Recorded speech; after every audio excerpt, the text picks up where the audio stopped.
Bonsoir à tous, bienvenue dans votre émission La Réunion Léla. On va passer sans doute un bon moment, on va parler de La Réunion, on va parler de ses racines, c'est dans Cosmo Réunionnais. Et c'est avec Koulsoum Lelibou qu'on va en parler. Bonsoir Koulsoum. Bonsoir Et Jasmine. avec son invité Edmond Laurette. Et qui va venir parler de... Alors, Edmond Laurette, donc vous le connaissez déjà, on a fait déjà une émission ensemble. Pour, on était connu bien avant l'émission. Hein. Oui, oui. Restons. Ça fait longtemps, mais c'était un peu oublié. Non, moi je le connaissais bien avant l'émission déjà. Oui, bien sûr. Et pour il était venu nous présenter son dernier roman qui est apparu, donc le dernier Créole. Et donc, on le reçoit à nouveau aujourd'hui pour parler de... Mi-Ama, que je ne connaissais pas, mais vous allez découvrir qui c'est, et de Célimène en deuxième partie. Voilà. Alors, on commence par... Mi-Ama. Alors, Mi-Ama. Alors, comment... Ça veut dire quoi déjà? Douceur du ciel. Exactement. Voilà, Nyama est une jeune fille d'un roi.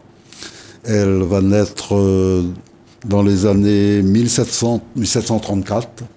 1700, hein. 1700, exact. 18e siècle. Dans les hauts du Sénégal, on dirait. Hein, c'est-à-dire, actuellement, c'est la Guinée.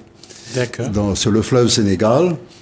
Dans un petit pays qui est très, très, très riche, parce qu'il y a beaucoup d'or. Hein. Les gens disent que, en passant, on récolte l'or dans le sable avec la main.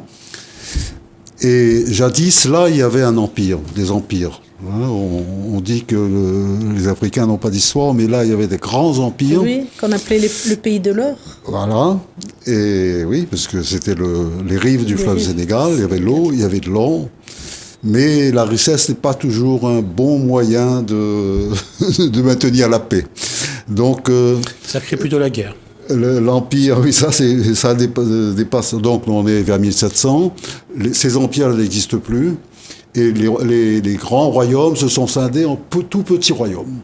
Donc, Nyama est la fille d'un petit roi, j'allais dire. C'est-à-dire, il est grand par la taille et par la tête, probablement, mais son royaume est tout petit. C'est un village royal qui existe toujours. Et on en parlera tout à l'heure. Et elle naît là, fille de roi. Mais tous ces petits rois, ils ont pris la mauvaise habitude de se battre entre eux pour l'or. Exactement. Et de se battre entre eux pour un nouveau produit qui est l'esclave. C'est-à-dire que les négriers sont arrivés sur les côtes et pour rechercher des esclaves, ils poussent les petits rois à faire la guerre entre eux pour prendre des esclaves et les racheter. Oui, et les vendre. Et c'est la zone. Donc, elle vit là. Oui. Et on s'intéresse à Nyama parce que c'est la mère d'un de nos illustres poètes, hein, Jean-Baptiste Lillet-Geoffroy. Et c'est pour ça qu'on restitue l'histoire pour mieux comprendre l'artiste. Voilà, parce que c'est loin de la Réunion, mais quand... voilà. C'est si loin et si près. Exactement. Voilà. À sa naissance, son père, comme le veut la tradition, chez lui, interroge le ciel pour savoir quel est son destin. Et le ciel, Nyama. De Nyama. Et le ciel lui répond que Nyama aura une enfance heureuse, que son adolescence sera plus que tourmentée, mais que le bonheur s'installera dans sa maturité. Et effectivement, Nyama, donc, elle vit jusqu'à 9 ans au milieu d'un milieu royal, donc on suppose une éducation. Mais un jour, sa tribu est envahie, tous les siens sont tués, et elle, à 9 ans, elle est faite esclave. La tragédie. Par les tribus voisines. Alors voilà, un destin qui est conforme aux prévisions du ciel, mais qui n'est pas très, très, très heureux. Et à ce moment-là, ces esclaves, ils essaient de les vendre, donc ils vont remonter jusqu'à Saint-Louis, sur la côte là-bas, et elle est remarquée par le représentant de la Compagnie des Indes, qui est un Français, qui est le représentant de la surplace. Il voit une enfant, mais dans ce temps-là, il achète l'enfant comme esclave pour lui, pour la compagnie. Il se dit, ça c'est à vente ou autre chose. Oui, c'est un investissement. Souvent, on achète l'enfant à 9-10 ans, elle va servir le ménage, etc. Et à 18 ans, ça devient un investissement sexuel. Voilà. Et donc, il achète. Et il apprend. Et ce Pierre David, il va être nommé, peu de temps après, gouverneur de l'île de France et de la Réunion. Parce qu'à ce moment-là, on est en 1740, la Réunion dépend de Maurice, l'île de France. Alors, l'île de France, c'est Maurice, bien sûr. C'est l'île Maurice, non, c'est juste pour préciser. Voilà. Et elle arrive donc là, et elle est, je suppose, l'équivalent de la compagnie, il doit avoir l'équivalent de la préfecture, en gros, hein, si on veut une comparaison. Elle vit là. Et elle est employée, et là, elle est désignée comme nénène, j'allais dire, de fonction chez un ingénieur qui arrive de France, qui s'appelle Jean-Baptiste Geoffroy. Et lui, il est jeune, il est ingénieur, et elle a 17-18 ans, et il prend comme... la compagnie l'a fait, c'est dans les habitudes, je veux dire, hein, bon, dans sa maison. Mais il la garde pas comme esclave, très vite, il tombe amoureux. Il tombe amoureux, mais d'un amour sincère, vrai. Voilà, et ils vont vivre une histoire d'amour toute leur vie qui va les conduire jusqu'à la Réunion. Le fait est il finit par l'acheter. Il demande à la compagnie de la racheter pour qu'elle soit... Oui, parce qu'on est encore sous le code noir, et donc là-dessus, c'est encore... voilà, ils n'ont même pas le droit de se fréquenter, normalement. Hein, ils n'ont pas le droit de se fréquenter, c'est plus qu'interdit. Il y a une chose qui est vraie, c'est-à-dire que c'est vrai qu'officiellement, c'est écrit que le blanc, surtout le propriétaire de l'esclave, n'a pas le droit de fréquenter l'esclave. Ça, c'est écrit. En fait, dans la réalité, tout le monde sait très bien que les patrons abusaient des femmes. Oui, mais ils ne l'avouaient pas en ne le faisant pas baptiser. Voilà. Alors que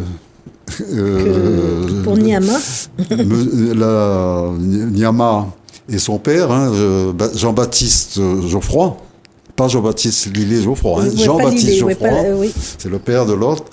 Jean-Baptiste Geoffroy, à la naissance de sa fille, il va la déclarer officiellement, et en disant fille de l'esclave, etc. Et de lui. Mais il n'a pas le droit. Oui, ben ça c'est surtout, le début d'une révolution. Le fait de le faire, c'est de provoquer. Il provoque la petite communauté blanche de Maurice. Et autant à la Réunion, bon, on regardait comme ça, plus ou moins. C'était moins regardant, on va dire. Maurice vient d'être française. Hein. Maurice a été reprise. Les Hollandais l'avaient abandonnée. 1715, Maurice redevient française. Là, il n'y a pas eu ce métissage qu'il y a à la Réunion. Hein. C'est les blancs qui arrivent, ils sont blancs, quoi. Et ils appliquent le code noir avec une rigueur extrême. Oui. Donc, il ne peut plus tenir. On lui demande de partir. Donc la compagnie l'envoie à la Réunion. Mais et là, il fait un acte de rébellion. On veut qu'il parte tout seul. Il dit non, je partirai avec Niama et mon premier enfant. Hein, donc ils arrivent à la Réunion. Et là, il a une petite concession à côté de Saint-Pierre, à Bassin-Martin. Bassin-Plat. À Bassin-Plat. Petite concession. Où lui, ingénieur, il travaille un peu pour la compagnie, il a sa petite concession, et au bout d'un certain temps, ils ont un deuxième enfant. Là, il va déclarer l'enfant et le faire baptiser. Oui. C'est là où c'est l'acte en fait de déclaration et de baptême, c'est l'acte qui font d'eux pas des esclaves.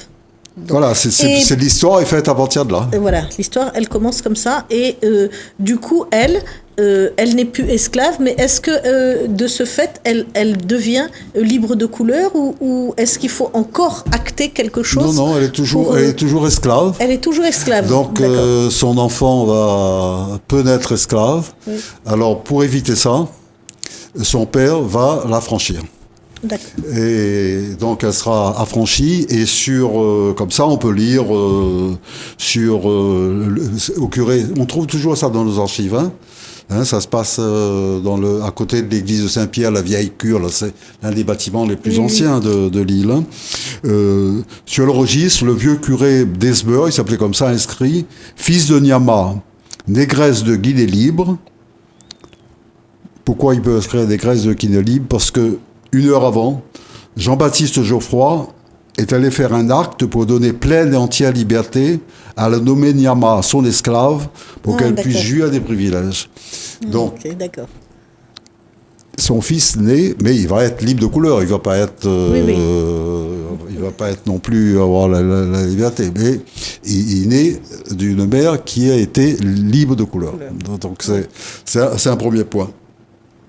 Nyama est la 5e femme affranchie dans Bourbon sur les registres, parce qu'il faut un acte notarié. Hein, on est quand même en 1700. Oui, au XVIIIe siècle. 40 et quelque chose, hein, plus. Oui, à la moitié. Et ça fait presque 100 ans, quoi. 5e femme affranchie officiellement. C'est pas beaucoup. C'est pas beaucoup. Non. Bon, bon. Et là, donc, il lui donne il a son prénom. Il va s'appeler Baptiste. C'est tout.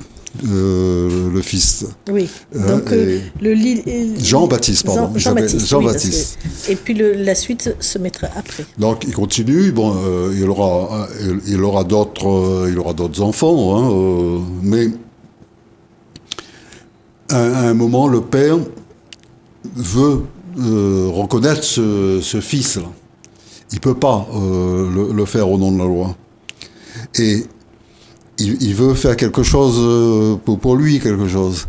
Donc, il va lui vendre. Il peut pas lui faire une donation, comme on ferait maintenant. Hein. La loi l'interdit. Donc, il va lui faire une donation d'un terrain. D'accord. À côté de... Une concession. Et ce terrain, c'est Lillette, je ne sais pas quoi.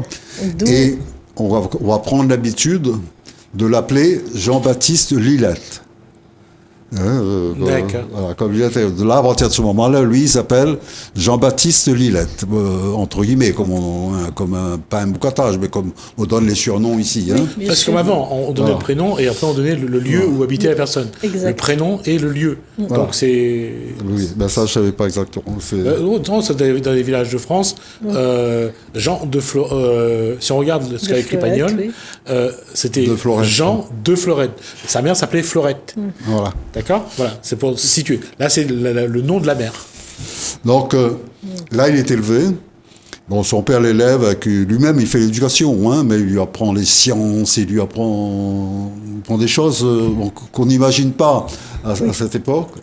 Et il est employé assez rapidement comme, on dirait maintenant, les services de l'équipement, quoi, hein, pour travailler comme piqueur sur les routes, pour indiquer les trajets des routes.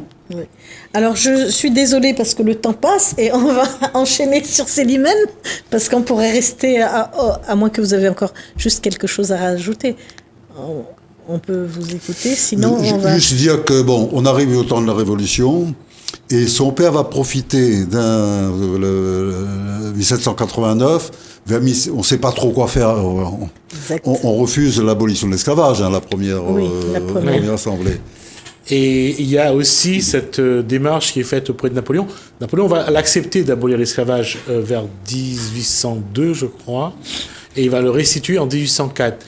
La bataille autour de l'abolition de l'esclavage, surtout en métropole, est très forte. Les pour et les contre se disputent. Oui. Mais l'esclavage va être aboli vers 1802. Napoléon abolira à 1802 pour le restituer après pour le restituer en 1804. Donc la Révolution pose un vrai problème. Donc juste pour finir avec pourquoi il s'appelle Jean-Baptiste Lillet-Geoffroy. Son père profite d'une faille à un moment en 1794. On n'a pas encore aboli l'esclavage. Profite d'une faille dans la loi parce que les révolutionnaires n'ont pas bien dessiné et décide de l'adopter.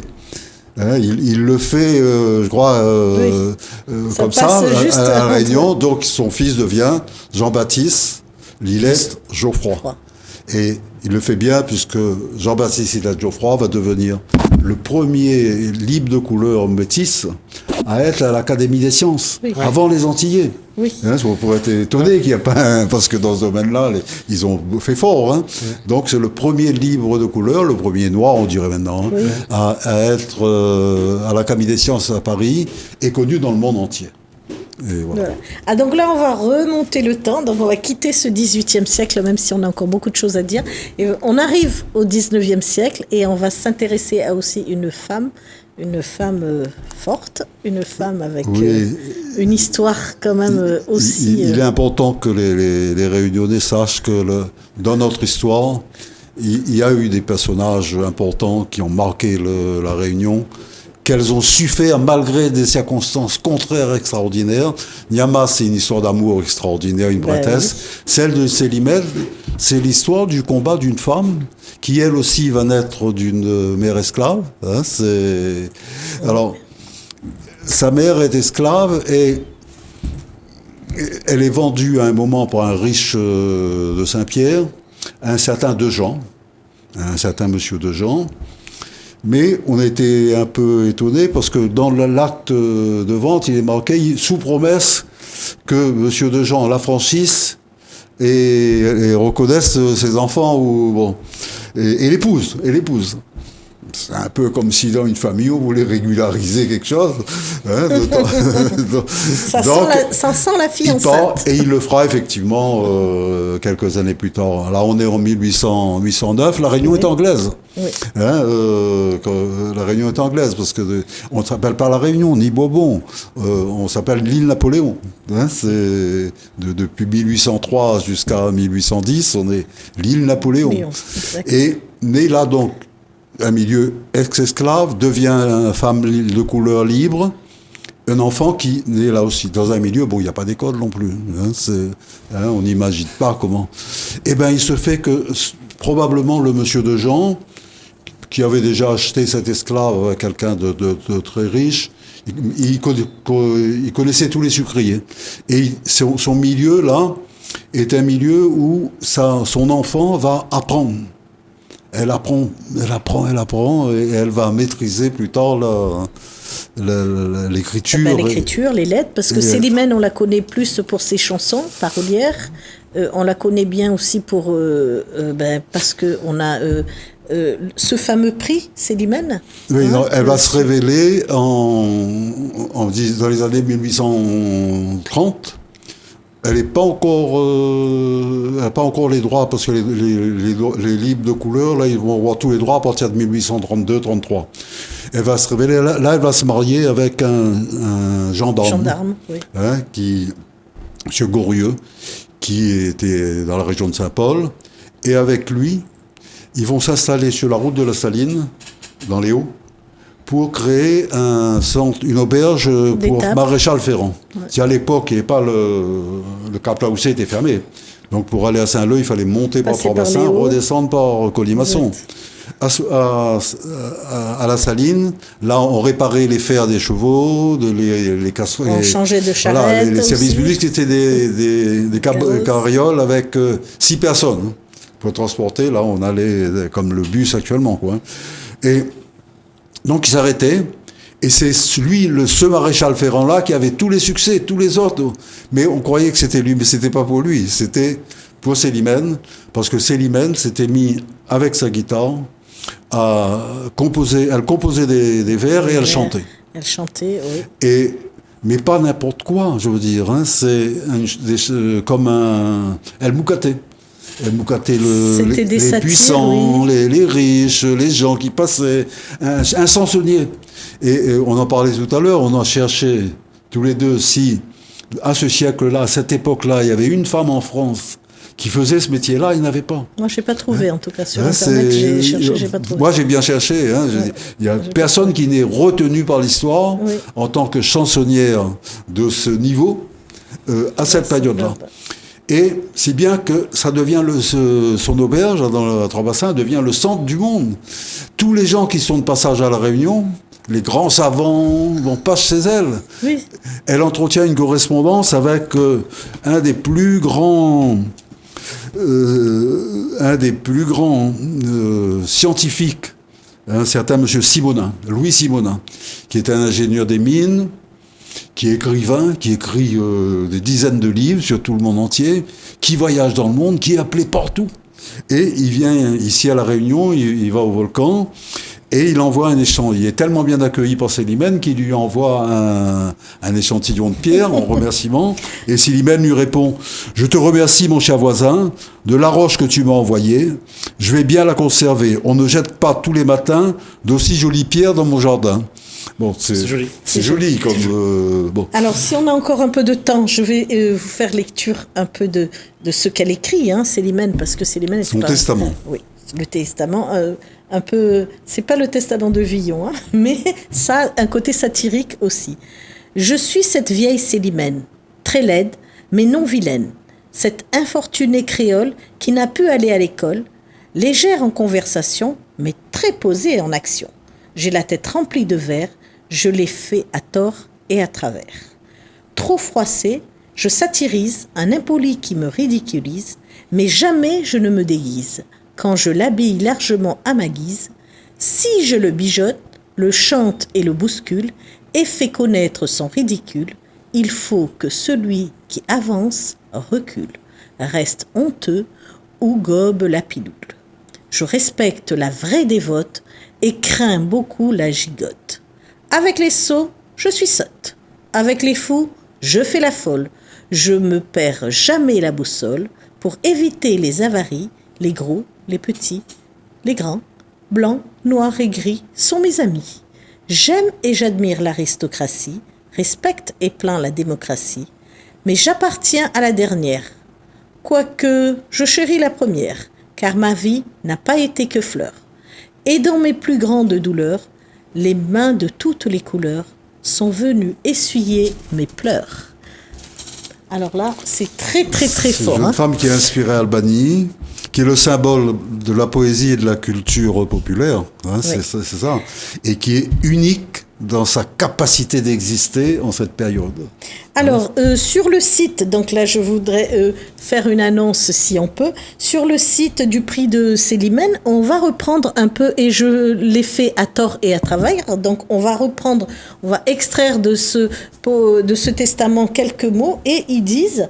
et là, on est étonné que sur le site, on puisse dire quelque chose comme « On ne saurait dire que Célimène relève du génie poétique. Ses vers sont, dit-on, à tort et à travers. » C'est vrai qu'elle le dit à tort et à travers, mais c'est une satire qu'elle le fait.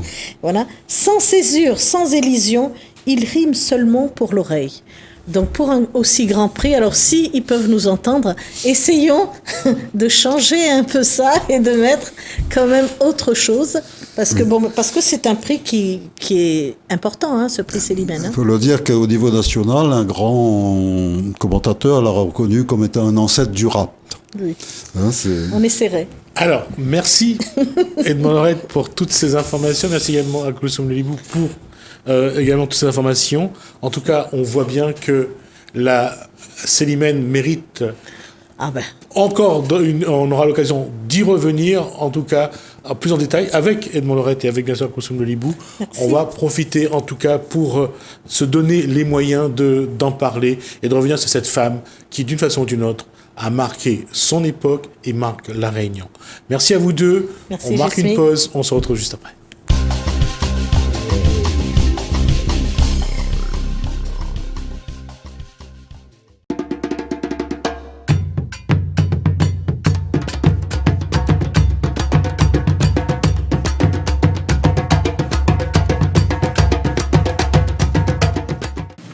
Cet ouvrage, pour vous, d'abord, l'essentiel. Bien, c'est un ouvrage en hommage à Sudelfuma. Et cet ouvrage donc rassemble les contributions sur la notion de résistance en situation esclavagiste. Alors ce qu'il faut savoir, c'est que Sudelfuma avait initié le grand séminaire d'histoire des Outre-mer, donc qui est une rencontre de chercheurs annuelle qui se fait une fois à La Réunion, une fois aux Antilles, une fois à Paris, et qui existe depuis 2012. Et donc cet ouvrage, c'est finalement la publication d'un certain nombre d'articles de ces conférences qui s'interrogent sur la notion de résistance. En effet, le thème de résistance est beaucoup utilisé par les historiens et on se pose la question de savoir si est-ce qu'il peut être utilisé à tout moment. Est-ce que lorsqu'un esclave agit contre son maître, est-ce qu'il agit contre l'esclavage? Je vais prendre un exemple, par exemple un esclave qui vole pour se nourrir. Est-ce qu'on peut considérer cela comme une résistance politique à l'esclavage ou comme un acte de survie? Et c'est d'ailleurs pour cette raison que l'ouvrage s'appelle « Acte de résistance », parce qu'il semble qu'on est plus dans des notions concrètes d'opposition que dans la conception d'une résistance consciente à l'esclavage. Si on regarde l'histoire de l'esclavage, on voit qu'au départ, c'est juste un rapport de force. Comment on explique que, en termes de sociologie, que ce rapport de force est devenu un élément économique? Alors, la plupart des sociétés humaines reposent sur le rapport de force et sur l'exploitation des plus faibles par les plus puissants. La particularité de l'esclavage, c'est de s'intégrer dans une communauté, dans une économie beaucoup plus large. Ça, c'est un facteur que l'on voit très souvent dans toutes les sociétés esclavagistes, que ce soit l'Empire romain, le monde arabo-musulman. C'est toujours de cette manière que cela se fait. C'est-à-dire que ce sont des esclaves qui viennent d'horizons extérieurs, lointains. Donc ce sont ces personnes-là qui sont réduites en esclavage. Et effectivement, ce qui est utilisé pour les réduire en esclavage, c'est le fait de que certains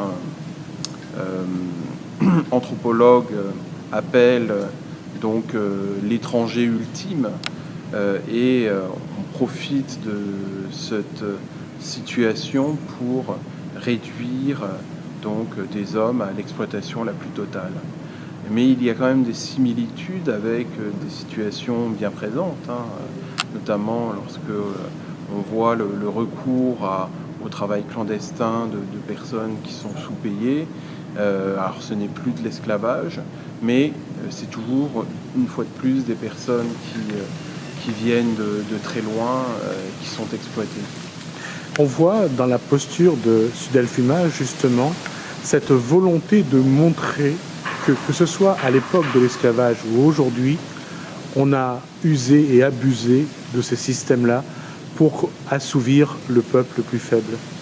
Oui, alors ce système de domination est avant tout pour permettre l'enrichissement des maîtres. Nous connaissons tous l'engagement politique de Sudelfuma. Ce n'était pas uniquement un historien, il a été le vice-président du Conseil général. Donc l'hommage qu'on souhaite lui rendre, c'est à la fois en tant qu'historien, en tant que personnage public, en tant qu'homme.